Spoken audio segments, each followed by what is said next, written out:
Hey everyone. Hi. If you don't know me, I'm Phil Crimmins. I created Mandarin Blueprint with my buddy Luke to fix the broken Mandarin education system once and for all. We've helped thousands reach the university level of Chinese that they want in a fraction of the time, reaching both literacy and fluency. So, welcome. Today we're going to talk about some various life situations, in particular related to social norms and etiquette in China, and things that you can say that will be useful phrases or useful keywords, and it'll give you a little bit of cultural insight. And so just before we get started, the question I asked before we got into the presentation here was, what is your biggest struggle with Chinese? And so let's look at what some of you were saying. We had Tara mentioning that she has trouble with the translating in her head. So like you're listening to the Chinese and you're trying to translate while you're either listening to it or you're trying to translate as you speak. And I totally get this feeling. You kind of have to go through it to some degree. And I think that the best remedy is to, well, first of all, in a general sense, comprehensible input is the remedy for everything, but compelling input that you take in for enjoyment's sake is the best remedy for this.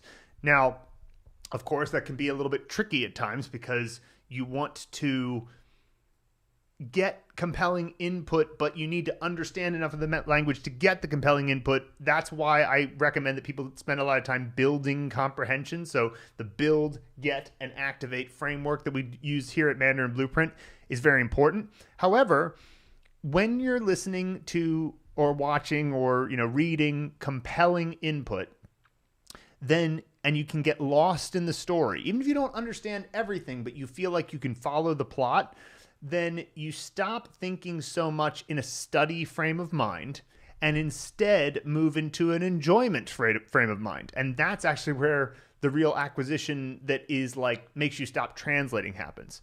那么我说中文的时候，不是在想，英文是怎么翻译的，没有，就是我看了好多中文的电视剧、电影，读了好多书，所以呢，我说中文的时候，没有这样的需要翻译的感觉。Right, so I was saying that like when I speak Chinese, I'm not thinking about the translation into English. I'm just switching into the Chinese brain, right? And it's because I've gotten lost in Chinese content so many times that it just feels right. It just feels like, yeah, this is the frame of mind, this is how I say that thing or that thing, because like it's like the raw idea has a Chinese existence inside of me. And the only way to do that is to get lost in the content. So I think that is a big part of this. And so I suggested to Tara, there's a few steps to this. One is to find content that was from your childhood that you loved. Maybe Harry Potter's a big one. It was a big one for me. I've read a lot of Harry Potter and read all of it in Chinese. And it was really helpful because I loved the story. So I was okay with not understanding all of the little details. Like, oh, the way they use that word is like, I've never studied that before, but I want to know what Hermione's about to say. So like, let me just keep reading. And you just get lost in the content. And so that's a really good one. And of course, you can do this with a lot of dubs. I must have watched the dub of The Shawshank Redemption like 30 times or something because it's a great movie, obviously. And because I was listening to it in Chinese, they had a great set of voice actors doing it.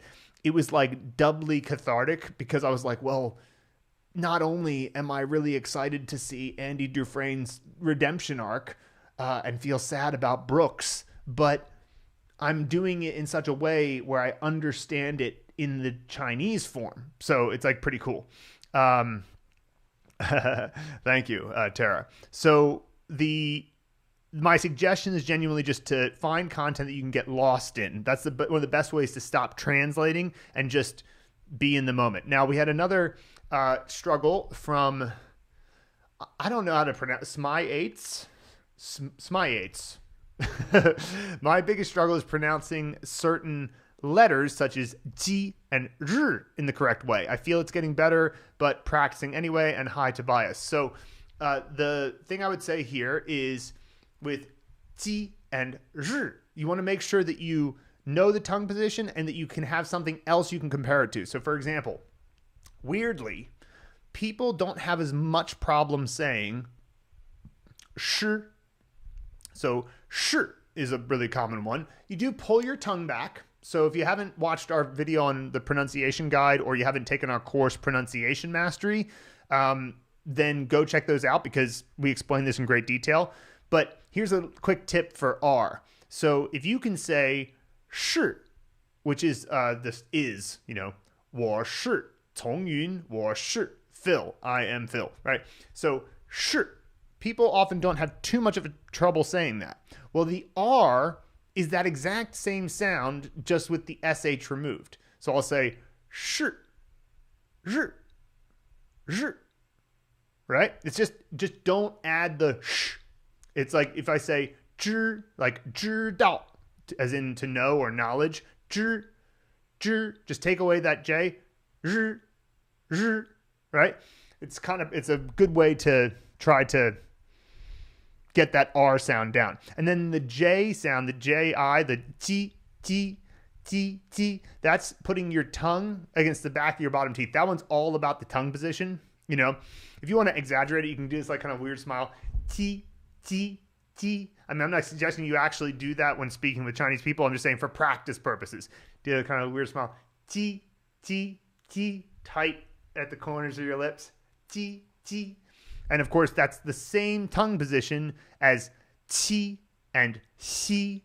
Now, in the case of xi, there's really just it's just air coming out. And then in the case of qi, there's like quite a bit, it's quite an explosion. It's quite aspirated. And there's it's almost like you're building up pressure and going, right? Qi, qi. And then of course, ji, ji, ji. I find that with ji, just say it like you're saying the regular J sound in English, like in Jeep, except with the tongue position against the back of your bottom teeth. Right there. And keep it there the whole time. So I would recommend that. All right.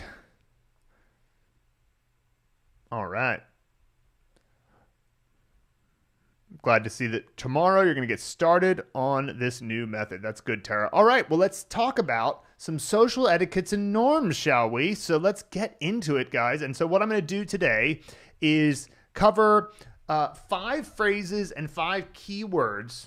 I think it's 5. It's either 5 or 6 that are focused on some social norms and etiquette that you'll experience in China. And if you're going to be in a various situation while you're there or talking to a Chinese person, I bet they'll appreciate these particular things that you do. So for example, as many of us are aware, in China, when you go inside, most people, they like to take their shoes off. So let's look at the word 脱鞋.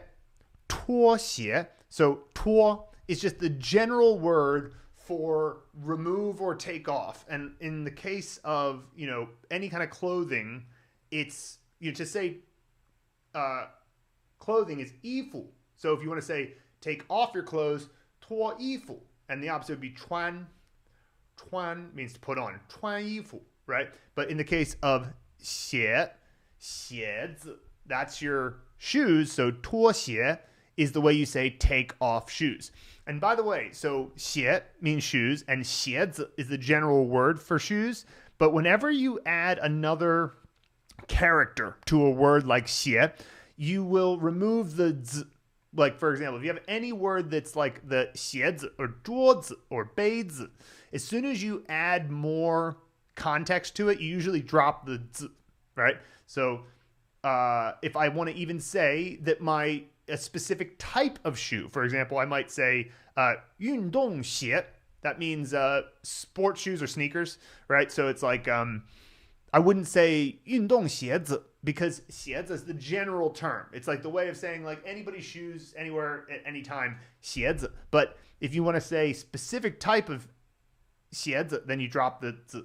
And the same thing goes for if you're going to say an action that has to do with your shoes. So 脱鞋 would mean take off shoes.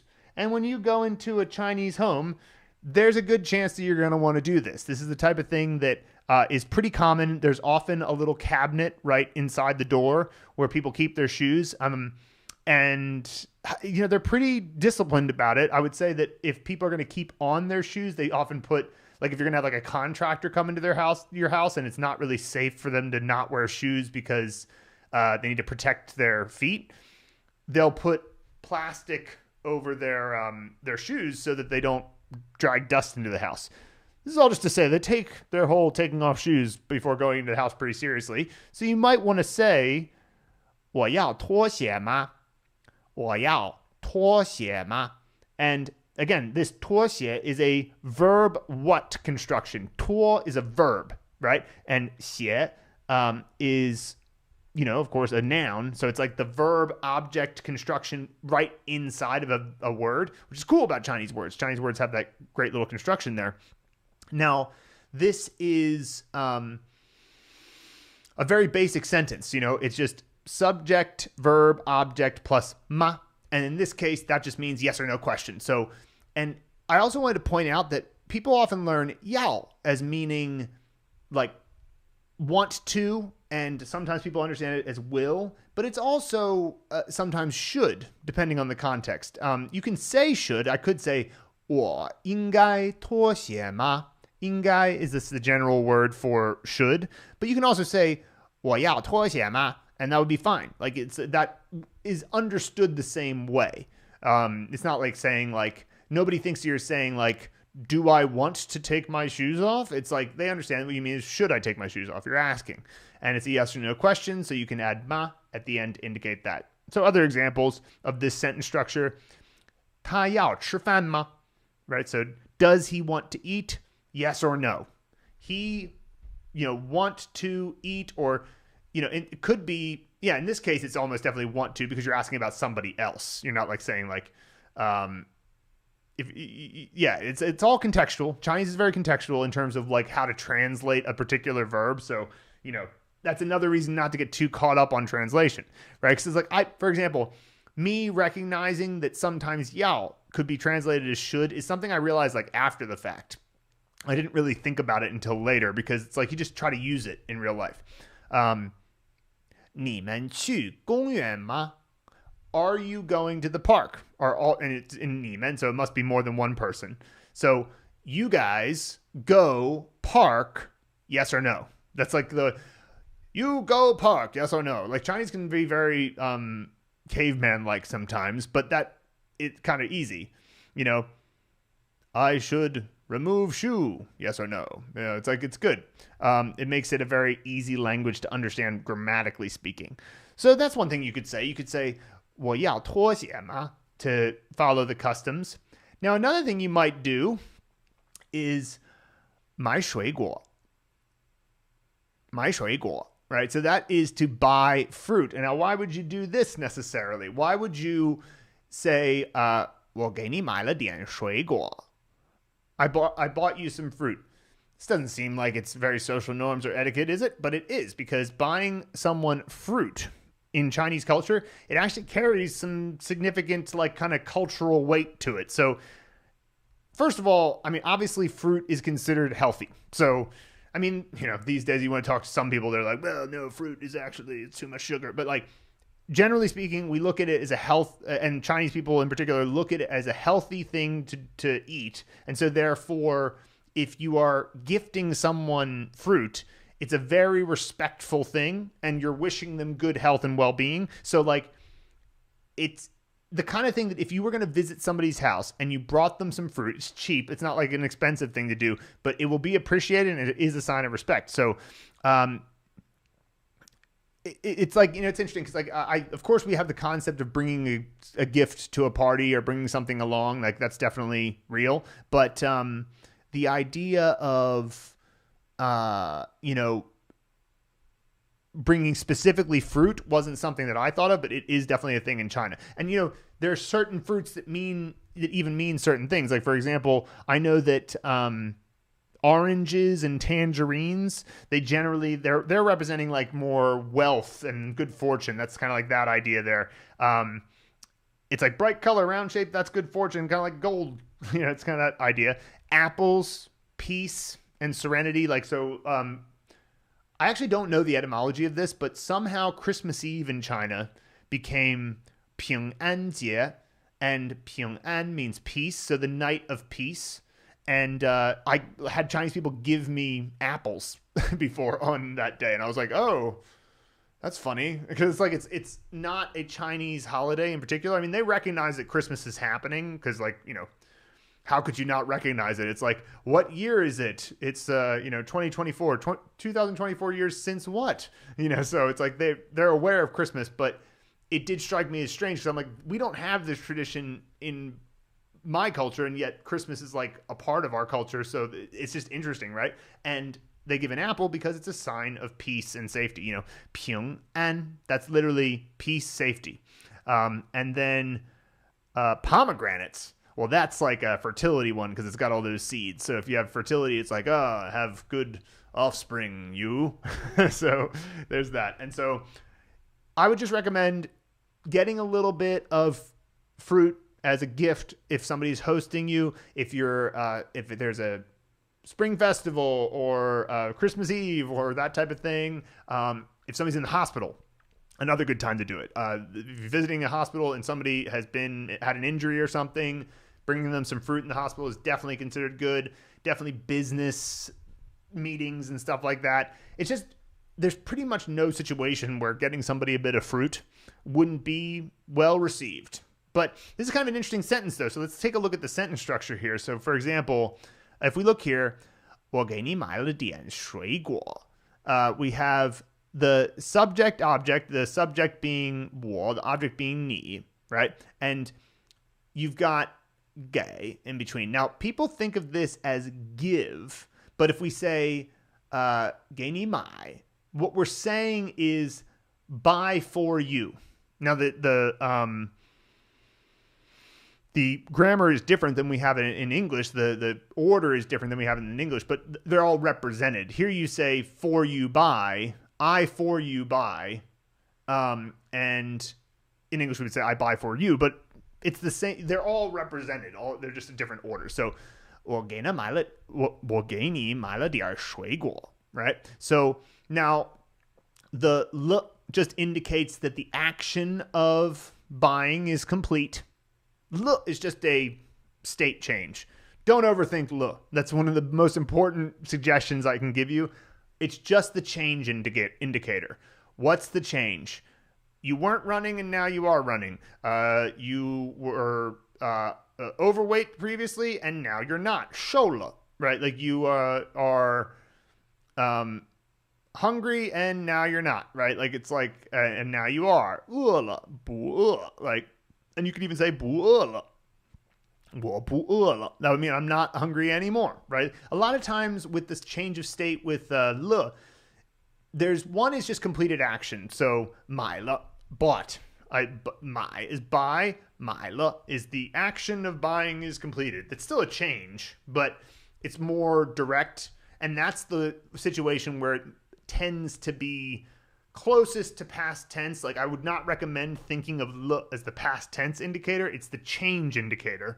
But sometimes when it comes to a change of state, it's best to think of it as adding now to the end of the sentence. So like I'm not hungry now, which indicates, in English we would understand if you said now at the end of the sentence that you previously were hungry and now you're not. I'm not overweight now. I'm not whatever it is that has changed in a general sense. I'm not mad now, right? Like, so I was mad and now I'm not mad anymore. So that's what le is indicating. And then in this case, the quantifier is just dian, and dian means a little bit, right? It's just any kind of thing that's just a little bit is a dian. It feels like that so much to me. Like, it's funny how, like, as time passes, like, 一点儿 or dian, it's just like, dian is a little dot. That's what it literally means. It's like this dot at the end of the sentence is a dian. If we say .com, you say dian.com, right? Like so it's just a bit. It's just a boop, little dian. Even clicking the mouse is a dian, which feels similar. Like that's a verb to click, but it feels similar. So anyway, 我给你买了点水果. Subject, 给 object, verb. So buy for you is for you by. The le just indicates the completion and then the quantifier of how much, right?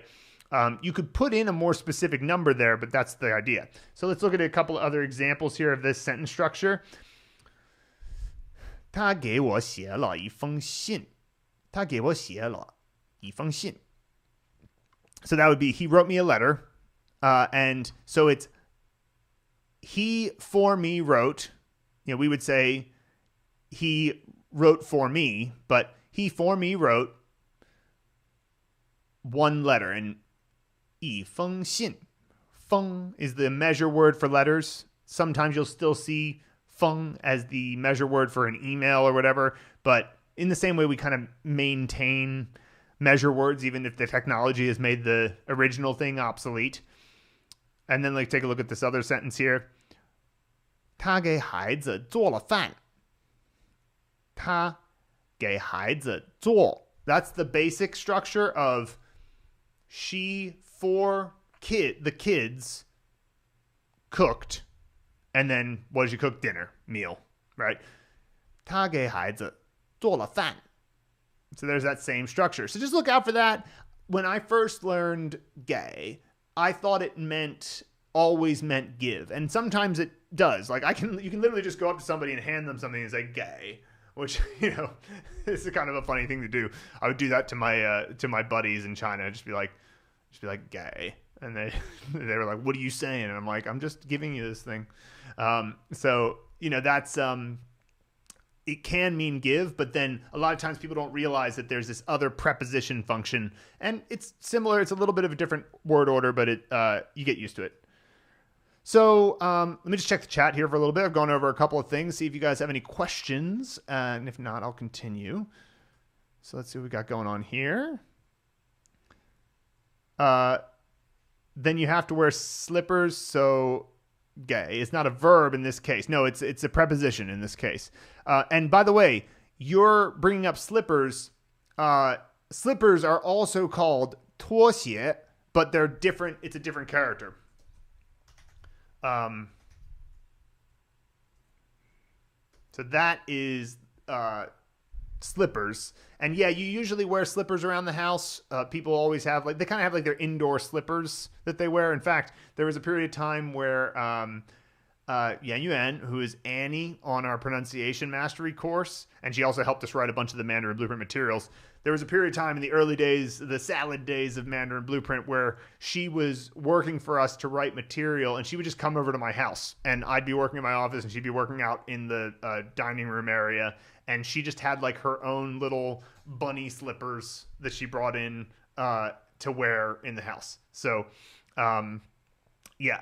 So just to be clear, you can 脱你的拖鞋, which would mean remove your slippers, would be 脱拖鞋, right? But they are separate words. 拖鞋, and it makes sense because 脱, it's like 脱 has that. It totally makes sense that slippers would be called 拖鞋 because gosh, how do you describe 脱? This is what the problem is. I will think of all these words that I can think you can use with 脱, like la 脱 or whatever. I guess it kind of has the feeling of drag, 脱, right? So they're your drag shoes, right? And so it's almost like kind of you slip around the apartment because you drag them on the floor. I guess that's kind of the idea. Yeah, those are 拖鞋 is slippers. All right, nice. Let's keep going with some other social norms and etiquette that you may want to use while in China. I like this one because it made me laugh. So these phrases are all from the Phrase Vault course that we have coming out soon. And they were written by our Chinese staff. So it's things that they decided they wanted to have in there. And I know that they picked this because it's a bit of a self-criticism. So here we have 先下后上, which would mean first, off, after, on, and you would use it in the context of, say, a subway. For example, you might say, let me get myself out of the way here, I'm a bit too big. There we go. You might say 搭地铁时要先下后上, which would mean when taking the subway, let people off first before boarding. And this made me laugh because in China, a lot of places, this is not what they do. I've had so many instances of like trying to get off the subway and like people are pushing me in while I'm trying to get off. And you're just like, this is physically impossible. Like you have all the space out there waiting for the subway and I have none of the space and you're trying to take my space. It's like, and what's so funny is that it's like, it's not like it's an East Asian thing. I spent time in Japan and they are very good at this there. And, it's just a bit of like, Chinese culture has definitely got a lower sense of personal space, which I'm not saying either one is right or wrong. I mean, like, obviously China has a large population in their cities. It's crowded, right? So if you're in a crowded place, your sense of personal space is not going to be as strong. Also, there's generally more of a leaning towards on the collectivist individual paradigm. They think in a more collectivist way, so they're not as likely. There's actually been these studies done about like walking patterns of Chinese people and Americans in public spaces. And what's interesting is they noticed that individual Chinese people who are walking alone, if they're walking by a group of people, they will naturally move like say there's a group of people walking in the same direction as you are, like down the street. The person who is on their own will move towards the other group of people. And I was like, wow, that's fascinating, right? Because it's the opposite. Americans will be like, oh, let me give you your space. And like, I'd rather you not get in my space and we're going to be individuals, right? And so it was interesting to see that study there. But in China, it's just like, there's these moments where you're like, I remember my friend Will in Beijing. He's like, when I'm on the subway sometimes, I just want to be like, get out of my way, right? And like, obviously never did it, but it's like that feeling comes up like, oh, you guys are taking up so much space.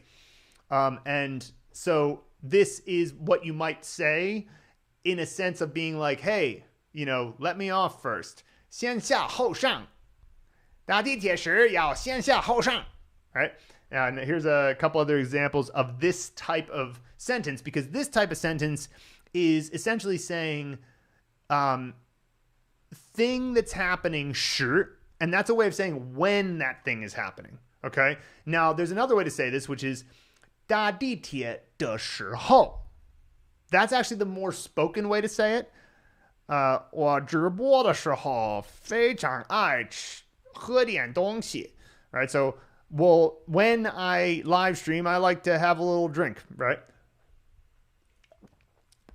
And so but another way you can say it is just drop the d and the ho and just say 时, because 时 is the general term for time. So 搭地铁时 is saying when riding the subway, right?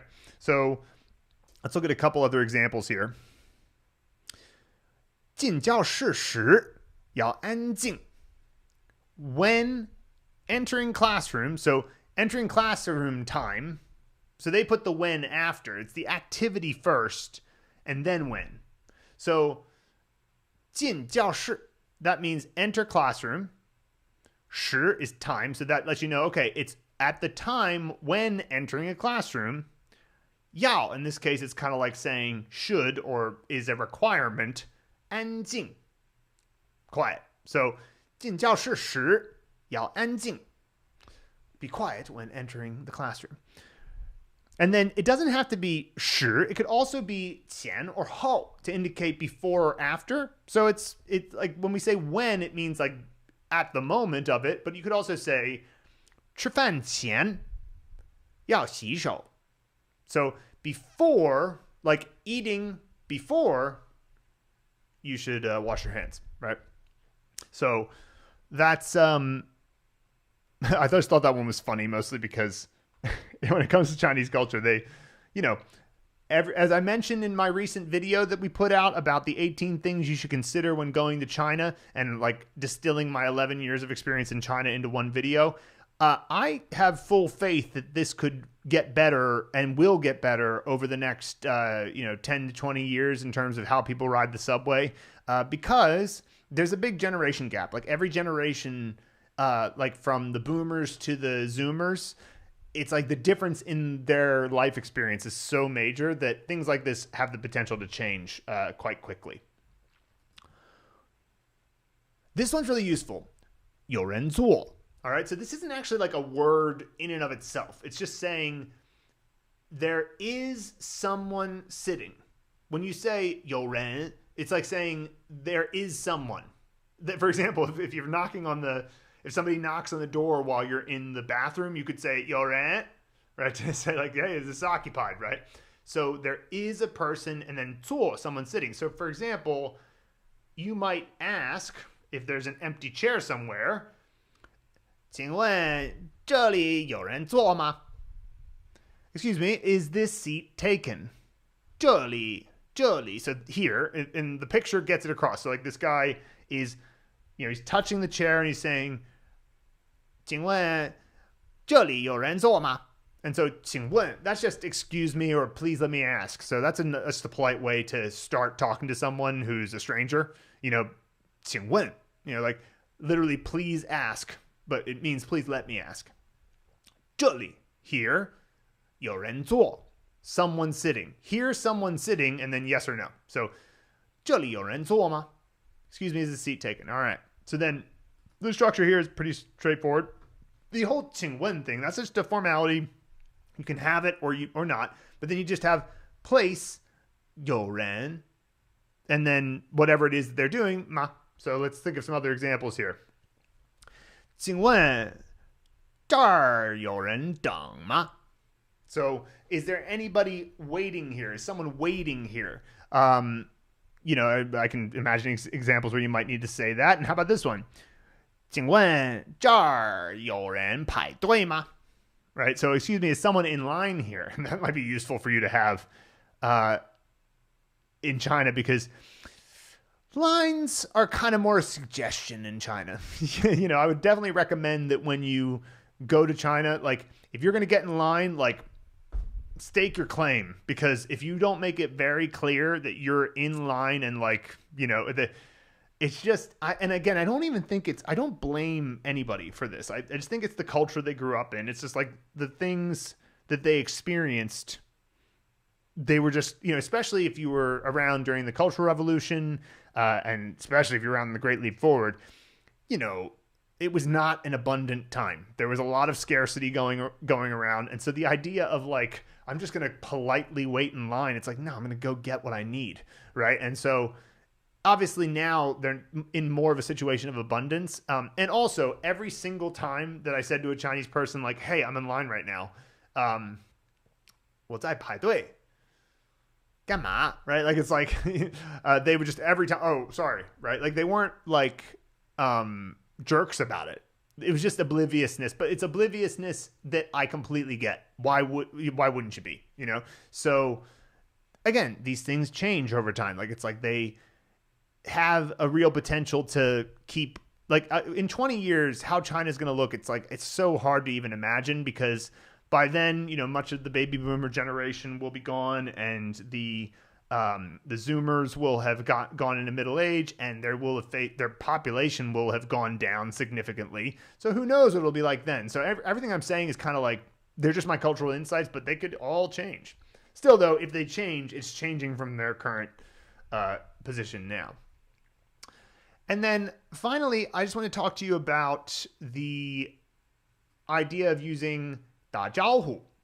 So this means to greet or send regards. So 打招呼. So 招呼 is the actual like idea of like 招 can mean a wave and 呼 is like call, like in a kind of like hey, like so 招呼 is a way of saying greet. And so to 打招呼, 打 is like the verb. It's like 招呼 is like a greeting and then 打 is the to greet. And oftentimes you use it in the context of saying it to somebody else. Like, help me 给他们打个招呼, right? Which would mean like, I'm not going to be there, so send them my regards, And that's an example of how you might use that. But here's another example. So in China, of course, they're a big fan of filial piety, right? So 孝顺, which means respecting your elders. It's a Confucian idea. So 见到长辈要主动打招呼, right? So greet elders proactively when you see them. So 主动, I like that word. 主动 is a great word because it like means to, like 主 means like the master or the actor. Like, so if you're the master of the house, you're the 主人, right? So like that would mean if you 主动, it means to proactively do something. And 动, because 动 just means move. So you're like the master mover. 主动打招呼. That means to proactively greet them. And so 长辈 is the word for elders. So 见到长辈, make, when you see. 见到 means to see, like it's like you can look, but look is 见, or, well, really look is 看. But to successfully see something, like for the perfect example is a shooting star. You're looking for a shooting star, but did you see it? Because they're really quick, right? So it's like, that's the difference between 看 and 见到 or 看见, right? So 见到长辈, that means you've seen an elder. 要主动打招呼. You should proactively go and greet them. And then, so the structure here is just verb, object, 要 verb. So like you'll have a lot of situations like this where you're like, dang, there's lots of verbs, because 要 is kind of a verb as well, but you can just tack on the verbs in Chinese. It's really common. I mean, I don't like to think of things in grammatical terms like this, but it's true that you can. So like, in this case, we've got 见到 verb, 长辈 object, so see elders, should, that's a verb, and then 打招呼 is a verb, and then 主动 is an adverb for that verb. But any adverb is like, I don't know, for me, it's all a part of the same thing, because it's like basically in terms of the sentence, you can always just throw in an adverb, if you want to say how the verb happened. So it's just like, to me, it's like, it's better to understand, if you want to think about sentence structure, it's better just to understand what is the basic sentence. And of course you could throw in something in between to say how the verb happened or describe the noun. Like it's easy to overthink, right? So let's look at a couple other examples with this structure.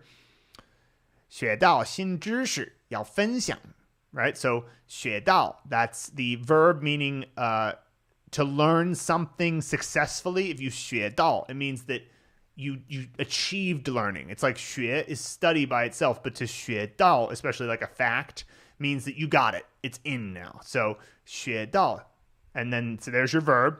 新知识, that's a new piece of knowledge, right? In fact, I feel like the 新 could even be removed there, because that is a description of the knowledge. So that's just an adjective describing the knowledge. Like I said, the basic structure is verb, object, 要 verb. But you could add something before the object to describe it. You could add something for the verb to describe it. But that doesn't change the basic structure of these sentences. And of course, if you successfully learned a new piece of knowledge, like, of course it's new, right? Otherwise you would have known it already, right? So, and then, so verb 学到, object 新知识, 要分享. So 分享 is to share enjoyment, but it basically just means share like good things, and so sharing knowledge. 碰到朋友要打招呼. So 碰到, that just means to bump into, like literally it means bump into, but it also means bump into in the sense that we also mean it in English. Like, oh, I bumped into you at the mall. Doesn't mean I literally, my body hit your body. It just means like, oh, it was a chance encounter essentially. And so, 碰到朋友要打招呼, right?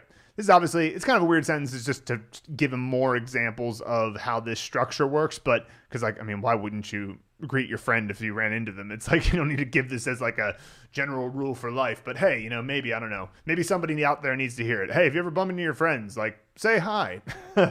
But yeah, so this is the few different structures that we've gone over here to discuss, these different ways of social norms and etiquette in China. And I hope that you found these useful in some way.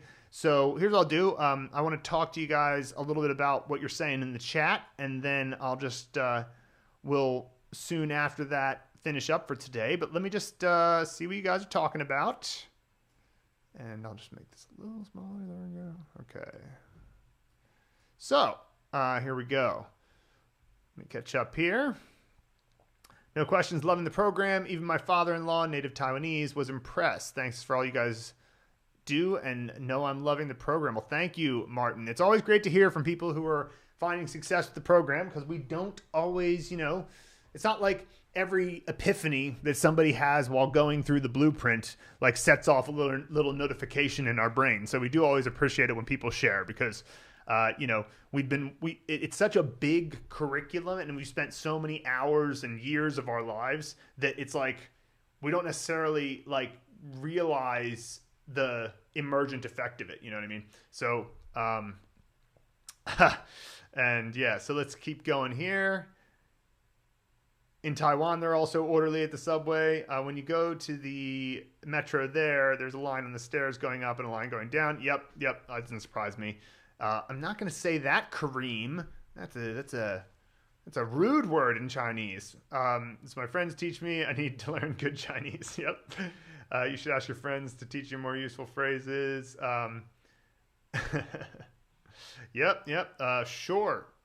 They taught you some things. This channel had a video on basics yesterday. You check that out, Kareem. Yesterday I went over some basics. I also think you should learn pronunciation. You should learn characters. I've been learning Mandarin Chinese for about a month, and I'm really enjoying it, but I'm wondering if you have any good recommendations for ways of memorizing characters and words. Oh boy, do I, August. You wouldn't believe how much we've put into that effort. So here's what I'll tell you. See this here down here. It says mandarinbp.com/challengeLS. The LS stands for live stream. If you want to know how we teach characters, take the Mandarin Blueprint Challenge. Like, we have, in my humble opinion, the very best system for learning Chinese characters, and then getting that into words, getting that into sentences, and having a full stack integrated curriculum that starts from the very basics of any place in the world. And I feel like we can back that up with our testimonials, and also all of the, just the fact that every single day we have new people who are successfully learning characters and remembering them for life. So yeah, we got some good ways there, August. Go check it out. Mandarin Blueprint Challenge there. If you want to ask if someone is in line, then do you say,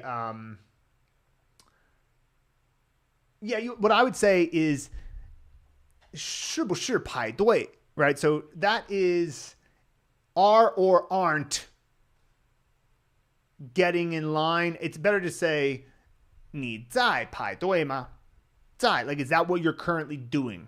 Is that what's happening? Because 排队 is a verb, right? So, 请问你在排队吗? Right, that's pretty good.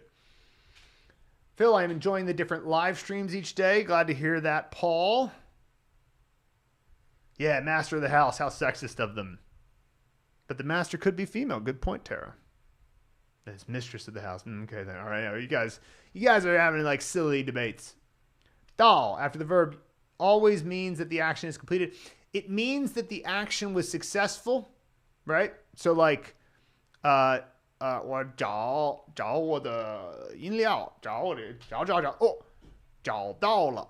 So 找 would mean to search, to look for. 找到 means, okay, I found it. So the translation sometimes is different than, like, it's like the translation of the character 找, which means to search.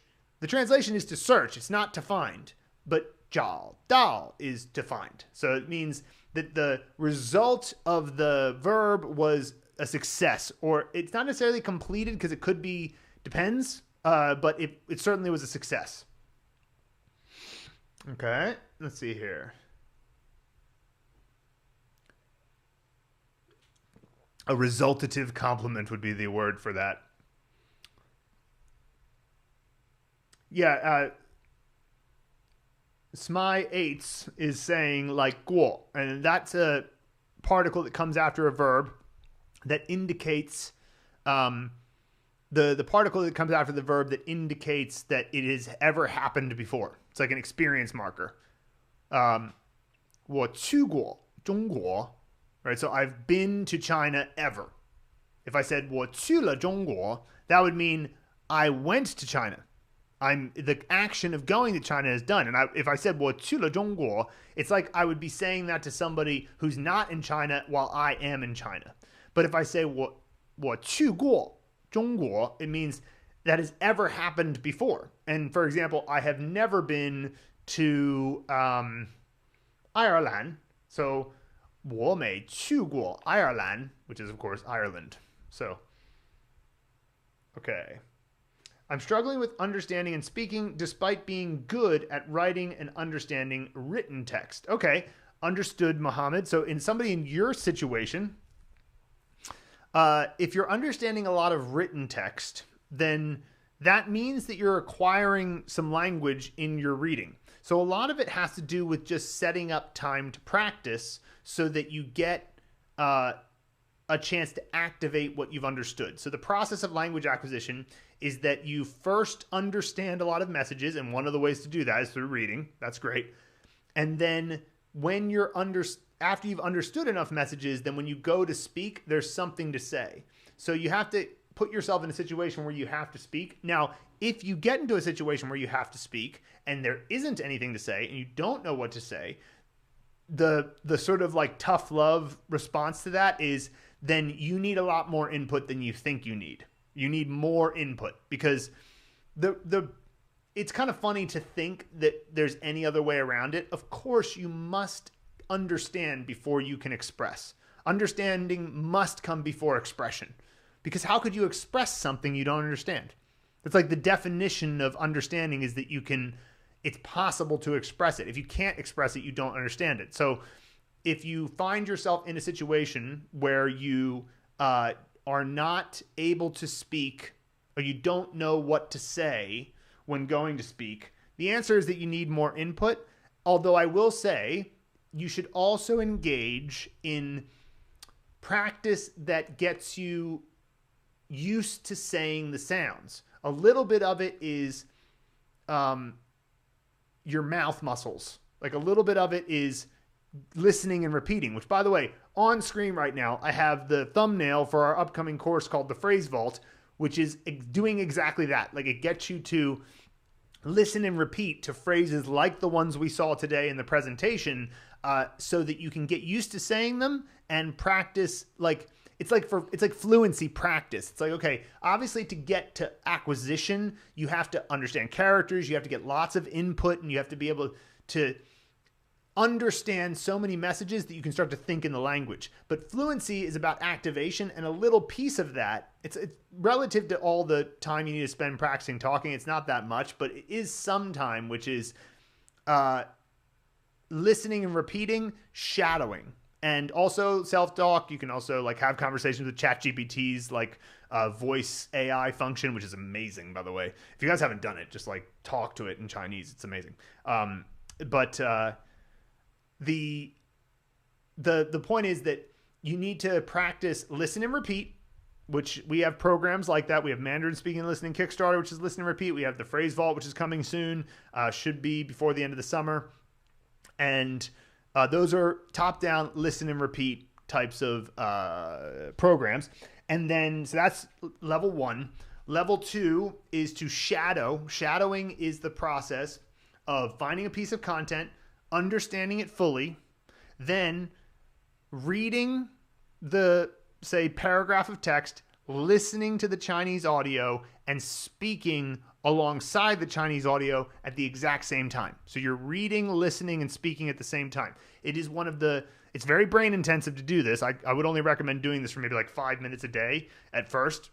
As you get better at it, you'll be able to handle more. But that process of shadowing, it really helps with speaking because it makes you not think too much because you just have to keep up, right? So I would recommend that. And okay, so let's see here. So that's my recommendation, Muhammad. Kareem, yeah, no, I know, I got you. I didn't think I wasn't offended or anything. I want to tip you, 老师. So 怎么给你钱? I think that's what you were trying to say there. You said 真么. I think you meant 怎么. I believe we have super thanks on the channel. I could be wrong. But you could also buy one of our courses. The thing is, we're not focused on making money on YouTube. That's not really our game that we're playing. Like a lot of YouTubers, they like want to be YouTubers and like they're just like, let's go be YouTube people, and like that's fine. I think that's great. But we were the opposite. We built a product and a curriculum first and made a business, and then we were like, how should we tell people about this? Maybe we'll make a YouTube channel. So we already have like a way of having income as a company. So I'm not that, I mean, I think you can do it. Like you can like send us a donation on YouTube. I think it's possible because a couple people did it, but this is something our social media manager set up, and it's not my concern. Like I'm not really trying to, if you want to financially contribute to Mandarin Blueprint, then buy one of our courses. We have Pronunciation Mastery. We have Mandarin Speaking and Listening Kickstarter. We have of course, the Blueprint. That's our flagship course, which is massive and awesome. We have Pronunciation Practice Toolkit. And so, yeah, these are all linked in the description of this video. So that's the way to do it. All right. I really like the Mandarin Blueprint course too. I've been following it for 4 months now, and I'm almost finished with phase 3. Hell yeah. Nice. That's great progress. Will I be fluent by the time I finish the whole program, or fluent enough that I don't have to actively study that much so that I can watch TV shows or movies to learn more passively? So by the time you finish the Mandarin Blueprint program, so first of all, you'll have definitely acquired enough that you'll be able to understand without needing educational materials anymore. So that's a part of it. As for whether or not, like the day that you finish the last lesson in the Blueprint, you feel fluent, there's a part of that I can't make you do, which is that you have to have at least 200 hours of conversation to activate what you understood. So I would just say that if you've done that too, then yes, that's the answer. But you have to put in the time for that. And I'm telling you that activation, it's really just, that's the hardest part. It's just showing up. Like when it comes to activation, after you've gotten all those understandable messages into your eyes and ears, you've learned all those characters, you've seen the words, you've seen in the context of sentences, paragraphs, stories, and then you followed our advice and immersed actively and passively for, about, I would say at least 100 hours of active immersion. And of course, there's an element of immersion that comes directly from our course. But then what I'm saying is 100 hours of immersion of native Chinese content so that you get a sense of the more, like the nuances of how they talk in a kind of, like you can listen to a recording and be like, the person's like, 这是怎么回事? And then you got your broadcasting accent, 这是怎么回事? Versus watching a TV show and they're like, 这是怎么回事? Right? Like it's like they got a much different feel to it. So about 100 hours of that, 200 hours of speaking. If you do that and everything else for acquisition you did through the Mandarin Blueprint program, then yeah, you're going to be fluent for sure. B2, approaching C1. All right. 请问你在排队吗? Yeah, exactly. I've really enjoyed the MB course. I've been on and off with Mandarin for a year or so, and it's helped me stay on track. Fantastic, Andrew. Glad to hear that. Kareem, I don't know if this is the right place to ask this, but my question is, what is the difference between pronouncing Q and CH when it comes to tongue position and to pronounce it correctly? Yeah, so Q is with your tongue against the back of your bottom teeth, and it only ever gets combined with the E and U sounds. So you never say like cho or, like cheer or whatever. It's always qi or chu. Now it could be qin or qian, but there's always that qi or qu that comes first, okay? Tongue against the back of your bottom teeth, very explosive. Qi, qi, okay? As for the ch, it's your tongue pulled back, pointing towards the roof of your mouth, And in the case of just CHI, the I there is not representative of sound. When you see CHI written in the pinyin chart, that is not a representation of sound. It's just they had to give it some vowel so that it's easier to read when you're reading pinyin. It's confusing because if you learn that I is pronounced I in Chinese, you think it's supposed to be another pronunciation. But there's this whole section of pronunciation mastery where we talk about the 7 fake I sounds, and that's and z, right? Going back to ch, you pull your tongue back up. It's near the roof of your mouth. There's a little bit of space there for some vibration to happen. And then you just make the CH sound, ch, right? You don't move your mouth, ch. And that's just, it's like thicker. There's more air. Like when you say CH in English, it's like ch. In Chinese, it's ch, because your tongue being back like that makes it kind of a thicker sound. So yeah. A sentence like, 一起去吃. Right? It's like, yeah, that I get it. At the beginning, that's tough, but that's why you do those tongue exercises. You you say things like that. 我们一起去吃 or 出去. That's one that a lot of people struggle with because you have the 出, which has the more tongue pulled back, and then 去, 出去, right? Definitely worth doing the old practice there. Okay. All right. Yeah, the ChatGPT voice is really, really great. It's good, especially if you're shy. I tried to greet formal people in China with 幸会, but I'm scared to say 幸会. What is the difference in tone? Just beginning here, bought the full package blueprint, and I love it. Glad to hear that. So 幸会 is really formal. It's one of those things that, yeah, I guess if you were in a quite formal setting, you could say 幸会. And so 幸会is definitely, it's fourth tone, 幸会. And 行贿, which would mean, I guess that has to do with to engage in bribes, right?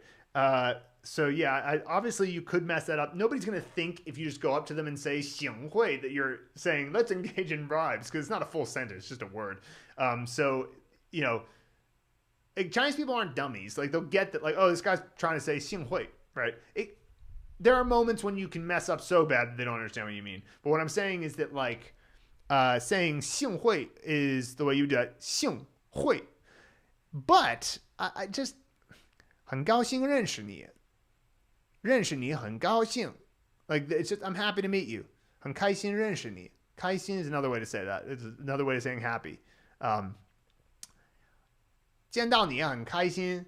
Like seeing you makes me happy. Like just like 认识 is of course the word for meet. So that's just more standard. I mean, like it's not like, it's still a nice thing to say, and you don't have to be so formal, right? 幸会, it just feels so formal.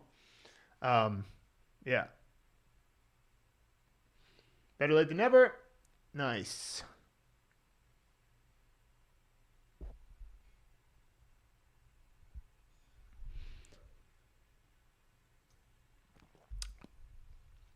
Yeah. Yeah, I mean, we don't teach 繁体字. So, that's, I can understand why, if that's like of utmost importance to you. I mean, like obviously we get you to acquisition very well. And so we want one day to teach traditional characters, but, it's a big project to incorporate that into the course. And it's like, we have to do these things strategically. It's like, you can't just like decide, okay, we're just going to do like, adding traditional characters is not like a thing you can just do with the click of your fingers, because our whole course is built around a whole system. So yeah. All right. Saying it to factory managers. Yeah, factory managers, I can see that. Saying it to immigration. I mean, those guys, I don't even know they deserve to be treated, to be spoken to so nicely, but like, that doesn't seems out of context to me to say to an immigration person, because like, 幸会, a factory manager, sure, I guess. Although the thing about a factory manager is they're usually like in a blue collar situation, and 幸会 feels like you're at like a banquet at like a end of year Chinese New Year thing, and you're meeting the CEO, and you're just like, oh, my family's all here. Oh, okay. Oh, 幸会, 幸会. Then I can see it. You're all wearing suits and stuff, you know. But yeah. Okay, I'm gonna just wrap this up. Thank you guys so much for joining today, and I just wanted to tell you guys a little bit more about the phrase vault, because this is where what we covered today. We covered a few words and phrases from our upcoming course, the phrase vault. It's where top-down meets bottom-up learning. So I'm very excited about this. If any of you are in the course and own the blueprint, this is going to represent a major upgrade for you guys if you decide to add the phrase vault to your course library. So the reason is because the blueprint is the most magnificent bottom-up course ever built. If you follow it, you will end up being able to think in Chinese. You'll be able to reach lifelong fluency. It's great. But sometimes you just want to learn like the thing you need right now. And that's what the phrase vault is meant to help you with, by creating situational Chinese that is focused on the end result. So you want to know how to talk about social norms and etiquette. You want to know how to talk in a pharmacy. You want to know how to talk about asking for directions. You want to know how to talk about a medical emergency, right? So the phrase vault is focused on the situation, and then it teaches you the situation top down. But the reason why it's top down meets bottom up is because it's integrated with the blueprint. And so what I mean by that is that so every lesson in the phrase vault is made up of sentences. Those sentences are made up of characters. Well, guess what? Those characters all come up in the blueprint at some point. So we can look at all the characters in a given lesson and say, this is the exact moment in the blueprint when you learn the final character from this lesson. And so in the blueprint itself, as you're linearly learning the characters, after you learn a certain character, we'll say, voila, you just unlocked the final character necessary to understand every Chinese character in this lesson in the phrase vault. It's also going to make our advanced course far better because there's a lot of these we'll unlock in the advanced course. But my point is that this represents a situation where you can not only learn about something surgically, like you go, oh, I'm going to have to go to the pharmacy tomorrow. Let me open up the phrase vault and do the pharmacy lesson and do the listen and repeat audio, et cetera, et cetera.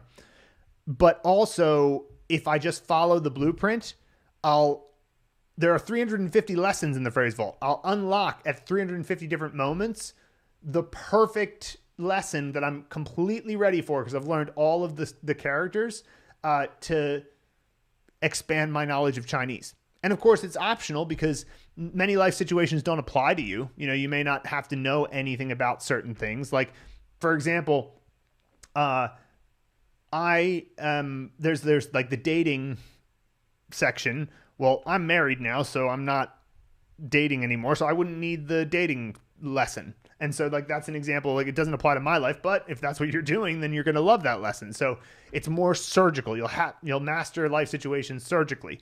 And so it's unlike the blueprint, which is a very linear course, it's non-linear, so you can just follow your interests, as I was saying. But if you want it to be linear, you can just follow the blueprint and then just do phrase vault lessons when they unlock. So that's what I mean. It's top down meets bottom up. I'm very excited about this. And then if you want to sign up for the waiting list, and I wrote here, get your free Mandarin fluency scorecard. I forgot to change that. You can also get a free Mandarin fluency scorecard by going to mandarinbp.com/scorecard. But if you go to mandarinbp.com/phrase-ls for live stream, then you can join our waiting list for the phrase vault, and we'll tell you as soon as it comes out. So we'd be very excited if you guys started joining the list. We start building that up because we have we do have a lot of people who are interested in it. We have a bunch of customers who've been with us for a while who are like in the first version of it right now. So they actually already have access to the first 10 categories. It's going to be 26 categories in the end overall. We're working hard on it now. And we have There'll be 350 lessons, about 7,500 phrases. You don't have to do all of them, but like the materials are there for everything. There's learn, listen, and repeat audio for everything, think and produce audio, immersion audio, and flashcards for every single phrase. And like I say, it's perfectly integrated with the blueprint. So very excited about the Phrase Vault. If you want to hear about it as soon as it comes out, and we'll have a big release. I think it's probably going to be in August. mandarinbp.com/phrase-ls to get on the waiting list. So I'm just going to do one last quick check of the chat, see if any other questions have come in. And let's see here. Nice. 感谢. Bye-bye. All right, thanks, everyone.